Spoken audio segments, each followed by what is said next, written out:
My name is GiBi, this is Toto, and welcome to the Horror Homestead. In this ongoing series, we're discussing different stories in the Fazbear Frights fiction series of FNaF novels. It's an anthology series where each story takes place in a non-linear sense, like the stories don't go one, and then the other, and then the other. They can take place whenever and wherever. It's like the Twilight Zone. You kids know the Twilight Zone, right? If you're watching a series about FNaF stories, you should know the Twilight Zone. Go watch the Twilight Zone. I'm currently a believer in the Frights fiction fan theory, which states that all these books are actually in-universe propaganda made by Fazbear Entertainment to discredit harmful rumors about their past. And so in each video, we're going to be summarizing, analyzing, and theorizing about the ongoing story between these novels. Right now, we're talking about the 7th book in the series, The Cliffs, and its second story, The Breaking Wheel. This story was written by Andrea Wagner, and it is one of the stories of all time. Let's begin. Our main character, Reed, is a high school freshman, so he's around 14 years old. He's friends with twins, Shelly and Pickle. Pickle's real name is Dilbert. This was shortened to Dill, and then that was given the nickname Pickle, because of Dill Pickles. Shelly and Pickle are geniuses, just total science and engineering whizzes. Pickle is said to not have a great understanding of people socially, so they have this cold, abrasive, but harmless, nerd person stereotype going here. He doesn't know if he's ever saying something that he shouldn't be saying, if it might be offensive or hurt someone's feelings. And then Shelly is just Hermione from Harry Potter. She's really smart, she raises her hand all the time, she's nice, she thinks that studying is fun. It's hinted that she has a crush on Reed, because he's not that smart, and he just says some silly, funny stuff sometimes. So she's attracted to his silly funniness. Reed is of average intelligence, but he's in the smart robotics class because he's friends with these two smart people who help him get by in the class that he really doesn't have any business being in. He definitely has a crush on Shelly. He's always thinking about how pretty she is and how she's always just playing with her hair. Pickle is just straight up called ugly. None of this stuff is plot important, which is actually why I love it, because it makes you endeared to the characters. You're kind of just plopped into the middle of their story and you're like, wow, I like these guys, I want to see what happens to them. And then a Freddy happens. Actually, a Freddy doesn't happen. This is one of 2 stories we've read so far where there's absolutely zero mention of anything related to FNaF, to Five Nights at Freddy's, to Frights Entertainment, to Fazbear Entertainment, anything. The Real Jake and The Breaking Wheel are the only 2 stories so far in which they could just take place in a completely different franchise because they have nothing to do with Freddy's. I wonder if there's anything similar between the 2 stories, between The Real Jake and The Breaking Wheel. The similar thing is that they're the best 2 stories in the entire series. So they're in their robot class, and also in their robot class is a snooty kid who I swear everyone went to high school with. His name is Julius. He complains to the teacher about the other students. He's mean. He trips Pickle on purpose because he's a bully. But he's not like Nelson from The Simpsons bully. He's a weasel-ish, smarmy, uses his social status to pick on the nerdy kids, and then uses his intelligence to pick on the dumb kids type bully. Reed hates him for this because he always picks on Pickle, and the teachers don't really do anything about this. The story opens on a scene where Julius is complaining to the teacher that Pickle is messing with his robot. They're all building different robots. Shelly has made a robot dog. Julius made an exosuit. I'm imagining it's one of those big mech suits that you wear in Avatar. You remember Avatar? It's described as being if a bunch of tiny people built scaffolding for a human-sized robot, and it has claws and pistons and stuff. Pickle is making a small robot that can jump around and spin and do cool stuff. I'm imagining a breakdancing Bionicle. Reed's machine barely holds together and doesn't really do anything. So Pickle is using a radio remote to control his robot, meaning it sends its signal out everywhere like a radio, so any sort of antenna will pick up the signal, or like a garage door opener. And his remote moves Julius's robot too. Julius complains about this and says that Pickle should be using an infrared remote, which is how your TV remote works. It basically, it shoots out a little laser, and so you have to be pointing at the receiver for it to work.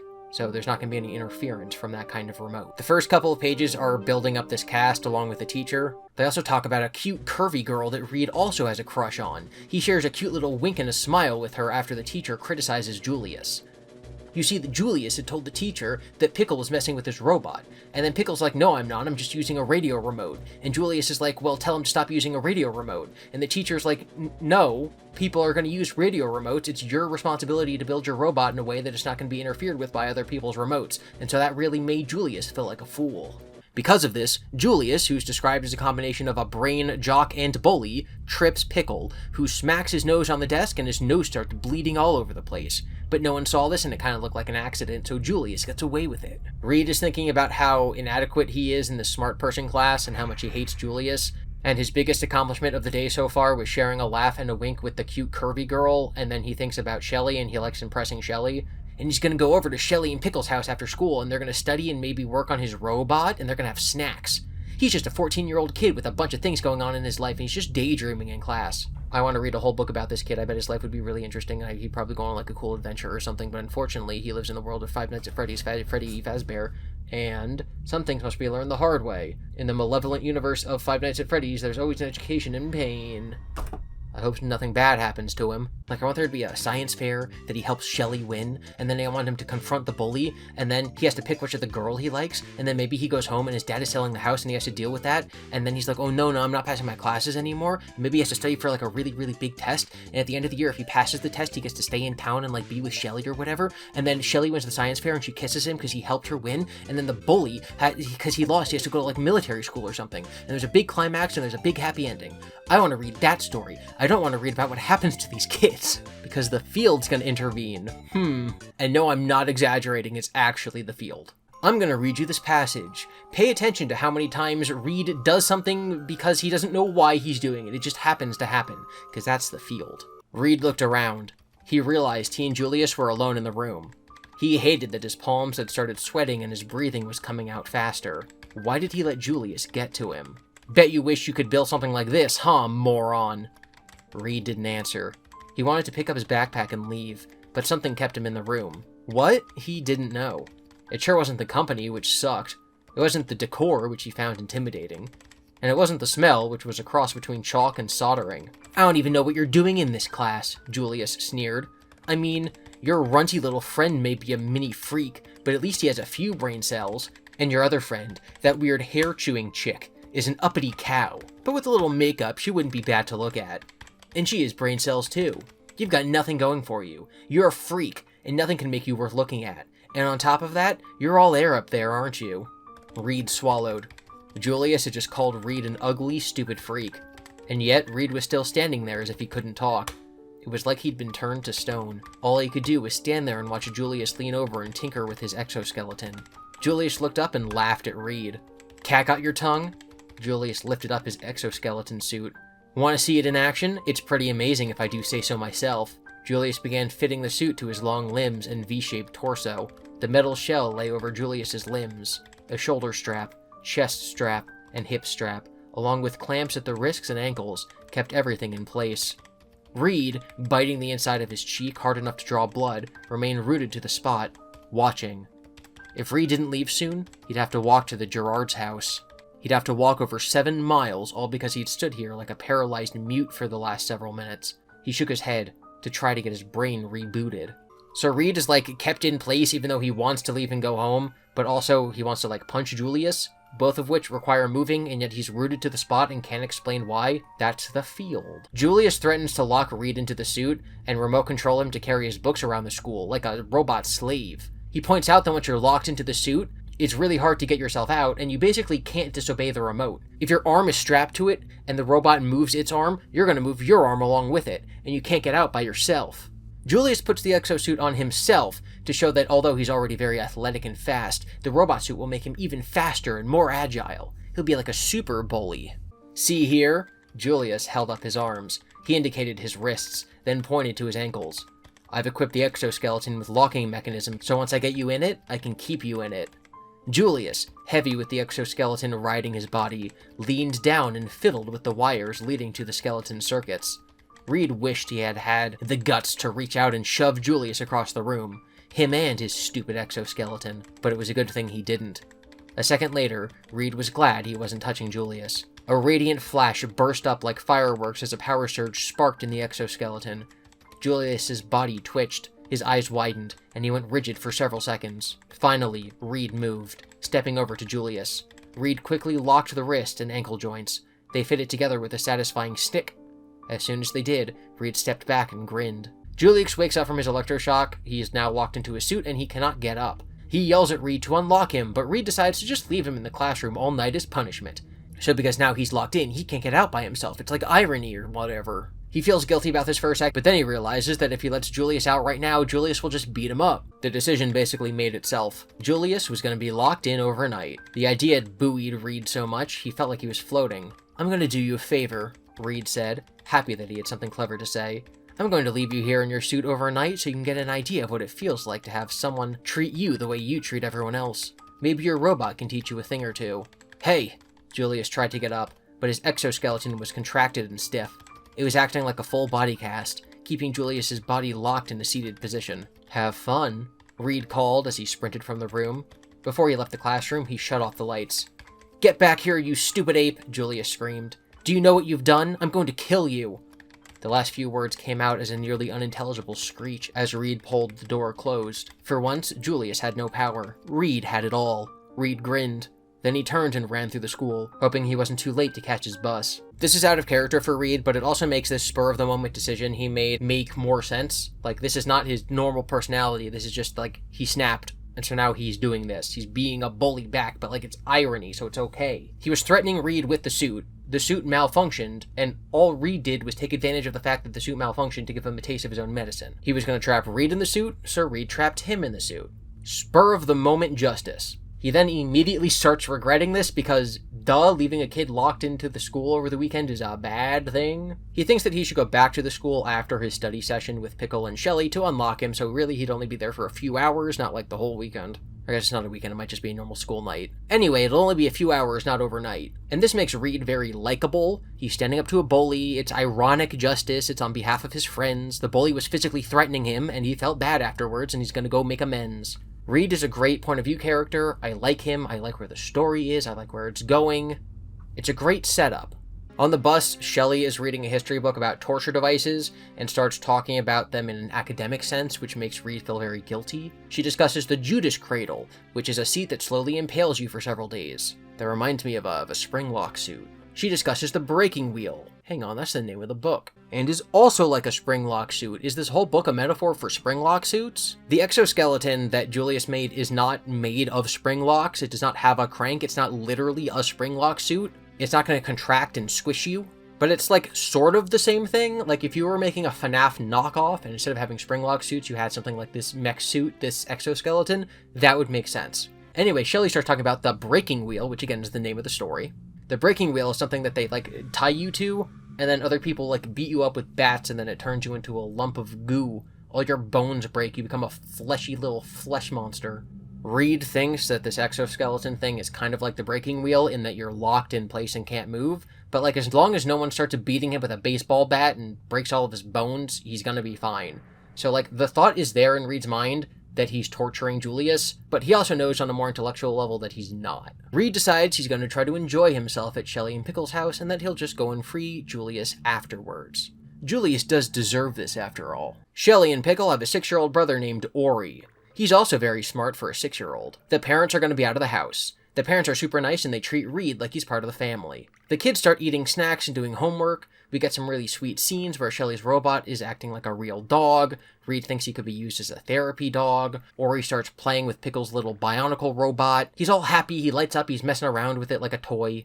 Shelly has this large dollhouse in the living room that's like a 1-to-1 representation of their real house, including a representation of the dollhouse within the dollhouse itself. It's about 3 feet tall and 4 feet wide, and is obviously a very weird thing to have, but Reed is very endeared by it. It's a very Shelly-like object. It's Shelly kind of weird, and Shelly is endearing. Shelly offers Reed help in fixing up his useless broken robot because she's cool. Pickle makes an unintentional comment about the robot not being very good, which upsets Reed, but Reed also realizes that Pickle doesn't know when his honesty is taken the wrong way, so he very quickly gets over it. He watches Ori play with Pickle's robot, and he's super impressed by the robot's mobility. It's jumping and skipping and twirling its head around 360, it's crashing into walls, it's doing all these interesting, like, pirouette moves. Seriously, look at this thing move, Reed thought.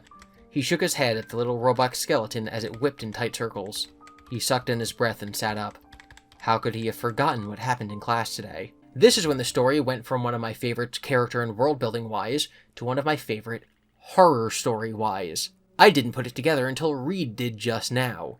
Everything Ori is making the little spinning robot toy do is being sent out by radio waves.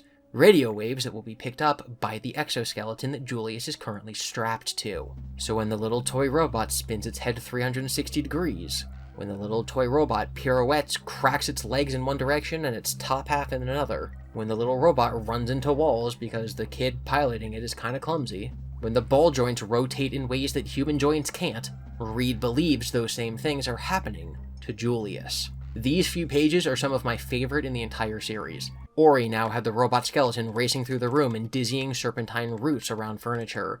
Reed tried not to imagine Julius zipping around the robotics classroom in a similar fashion. If he was doing in his suit what Pickles' robot was doing here, Julius would be bashed into walls and furniture. He'd be, at the least, badly bruised. More likely, he'd have broken bones. He plowed Pickles' exoskeleton into the side of Shelly's miniature house. The metal hit the wood siding with a thud. Ori backed up the robot skeleton and ran it forward again. He giggled and repeated the action, bumping the little robot into the miniature house over and over. Ori grinned and pushed a button on the remote. The robot stood on its blockish head. Ori gleefully pushed buttons and toggled the joystick on the remote, and the little robot flipped off its head and turned into a metal contortionist.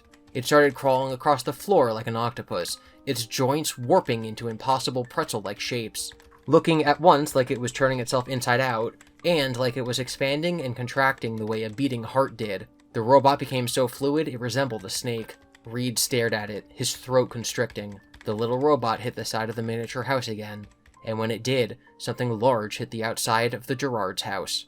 So we have this weird little voodoo doll situation, where if you hit the small house, the big house actually sounds like it's getting hit. The twins seem to think that it's just the wind, but Reed knows that it might be something else, because Reed is feeling very guilty about what happened. He asks Pickle if the remote is strong enough to reach the school, and Pickle says no, it might reach their front yard, but it certainly cannot reach the 7 miles to the school. This calms Reed down a lot, but the banging on the side of the house isn't helping his imagination. He could easily envision a body covered in swelling, blackened contusions. He could see limbs as limp as rubber with bone fragments poking through the skin. He could see a battered face, a bleeding skull, and a spine warped into something sickeningly abnormal. If, in his exoskeleton, Julius had been spun, then bashed into things over and over, and if he'd been twisted and contorted the way Pickles' robot had been, would Julius even be human anymore? He'd be a mutilated mass of broken bones and torn flesh. What was it Shelley's history book had said about the victims of the wheel? Ori rammed the turning robot into the miniature house again. And again, outside, something hit the real house with similar force. So in my first read-through, I was very interested in what was going on. Pickle gave us the explanation that it would not be able to reach Julius's suit, like, all the way at the school. The radio can't reach him, which kind of disappointed me because I was, like, awaiting the arrival of this terribly misfigured, ripped apart, torn, robot corpse, whatever. But that would be, like, way too dark for one of these stories, so it just leaves the question of what's hitting the side of the house. My new theory was that Julius had freed himself, walked to the house in his suit to extract his revenge, and was now getting mangled outside. That would be some sort of ironic justice, again. Because if this was the case, then the moral of the story would be, like, Reed not telling his friends what happened would cause people harm. If he just said, Ori, stop playing with that robot, it might be connected to Julius, who I locked into his suit, then nothing bad would happen. But he can't admit that because, he's like scared or something. So that's what I thought was happening, and that's what I thought the moral would be. I was wrong. Let's keep going.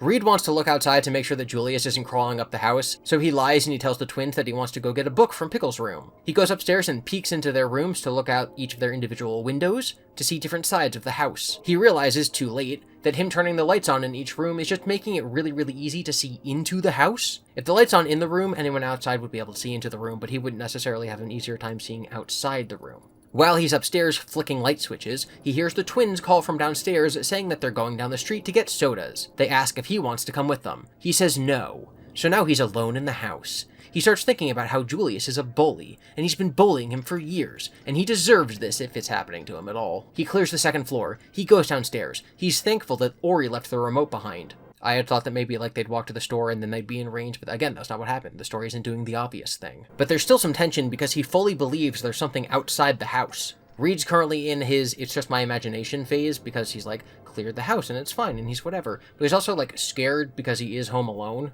He checks out the little model house and he sees that the robot, Pickle's robot, is inside the model house, behind the model of the model house in the model house. Remember, the model house has an exact replica of each room, and in the replica of the living room is a replica of the model house. Replica. Ori must have piloted the toy behind the replica within the replica. Reed reaches out, picks up the toy, and then Julius pops out from behind the big replica. Yes, really! He was, in fact, exactly what Reed's mind had known Julius would be. now nothing more than a fleshy octopus-like mass of pulpy limbs attached to a metal frame. Julius could no longer be called a boy. He couldn't be called human. Julius's face was slack, so there was no life there. It was slack because it looked like the bone structure of his forehead, cheeks, and jaw had been pulverized. His features were so distorted, he resembled some kind of crudely sewn cloth version of himself, no longer framed by wavy blonde hair, because that hair was now sticky and stringy with congealed blood. Julius's face was like a repulsive doll's face, a doll much worse than Alexa's baby doll with the staring black eyes. Julius's eyes were 1,000 times more disconcerting than empty black ones. His eyes had rolled back in his head, so all that was showing was the whites, the murky, cloudy whites.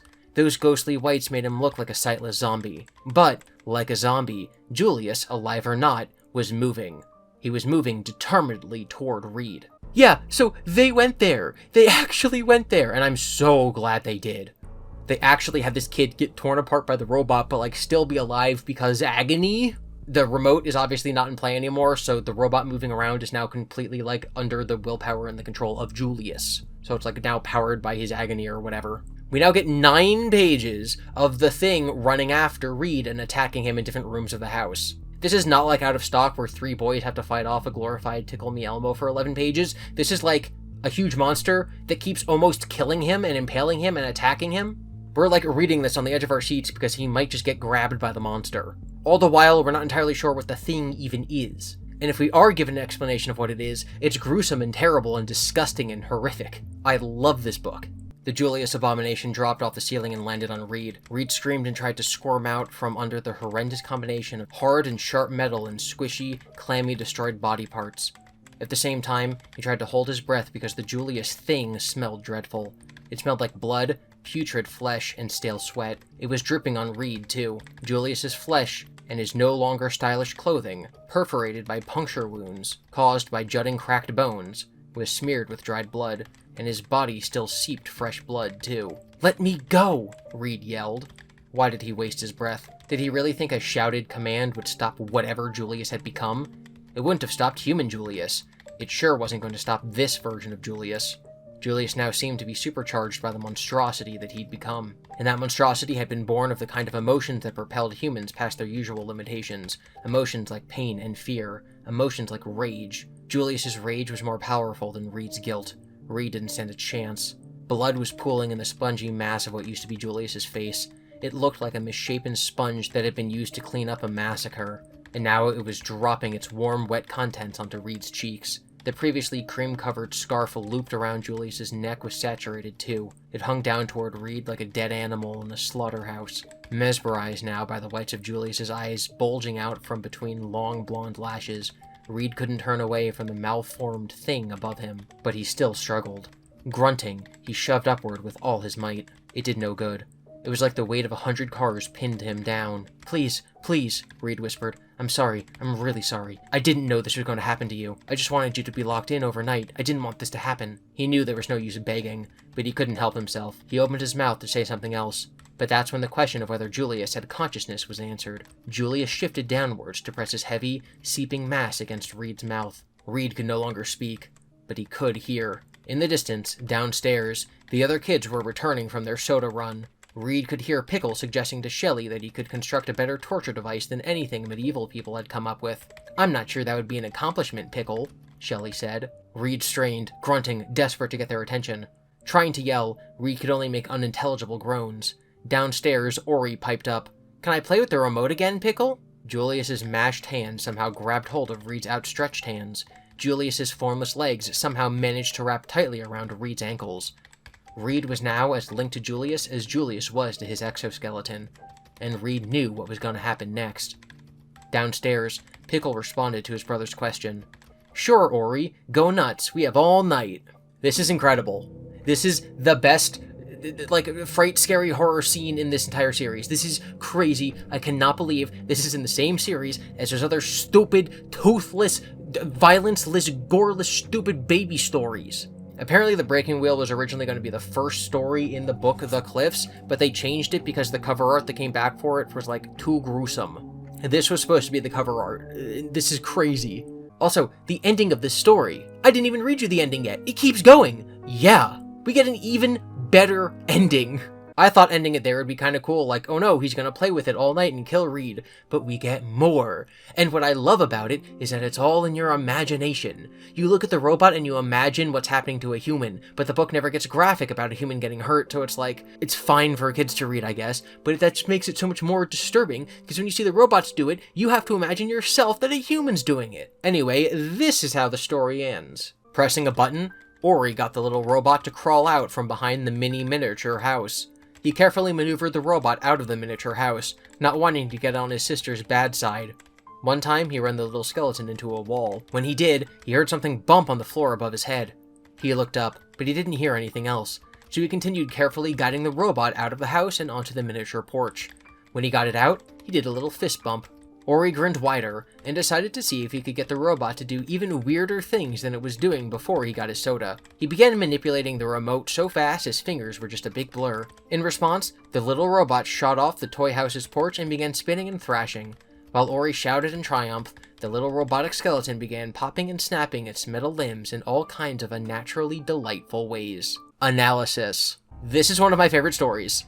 My ideal Frights book so far would be The Real Jake, The Breaking Wheel. We'll see if there's like a third perfect story as we go on. But I think one of the things that makes me love this story is that it has nothing to do with Freddy's, but it still holds the concepts of other things that appear within the series. There's still bullying, there's still irony, there's still horrific metal contraptions that kill people. This is also the scariest story for me. There's been 3 moments in the series so far that actually got me to feel like a deep, deep fright. One was realizing what Susie was smelling in coming home. The other was the scene in 1:35 a.m. where Delilah's door is opened by the Ella doll.